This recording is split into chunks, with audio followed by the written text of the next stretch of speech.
নমস্কাৰ মোৰ ইউটিউব চেনেললে আপোনালোক সকলোকে পুনৰবাৰ স্বাগতম জনালো।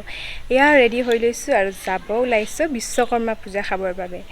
তো মা আৰু ভণ্টিও ৰেডি হৈছে, এতিয়া যাও আৰু দেখুৱাই আছো আপোনালোককো। গতিকে বলক আৰম্ভ কৰো আজিৰ ভিডিঅটো। এয়া যাবলৈ ওলালো। মা মই আৰু মোৰ বান্ধৱী পিছপিনে আহি আছে আৰু ভণ্টি আগতীয়াকৈ গ'ল আৰু এয়া আমি এতিয়া ই ৰিক্সা পালো। ই ৰিক্সাত উঠি ললো আৰু ৰ'দ দিছে, ইমান খোজ কাঢ়িব মন যোৱা নাই। এয়া হনপাহি আৰু মই আহি পাই গ'লো দাদাহঁতৰ শ্ব'ৰুম আৰু আমি আহি পাওঁতে জাষ্ট নাম ষ্টাৰ্ট হৈছে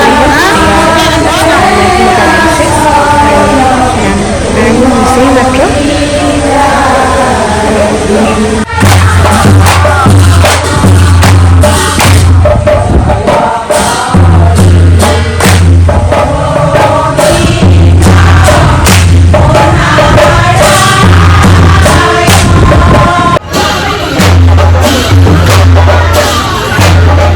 এফালে পূজা স্পেচিয়েল খানা চলি আছে, ইয়াতে আমিও আহি গ'লো ভিতৰত আৰু লৈ ল'লোঁ আমাৰ প্লেটবিলাক আৰু নিৰামিষ খানা বহুত ধুনীয়া আছিলে। আৰু এয়া এবাৰ ভিতৰৰ পৰিৱেশটো দেখুৱাই দিছোঁ আপোনালোকক। বেছি দীঘলীয়া কৰা নাই ভিডিঅ'টো, আকৌ লগ পাম আপোনালোকক ধুনীয়া ধুনীয়া ভিডিঅ'ৰ সৈতে। চাই থাকিব ভিডিঅ'সমূহ আগলৈ। থেংকছ ফৰ ৱাচিং, বাই।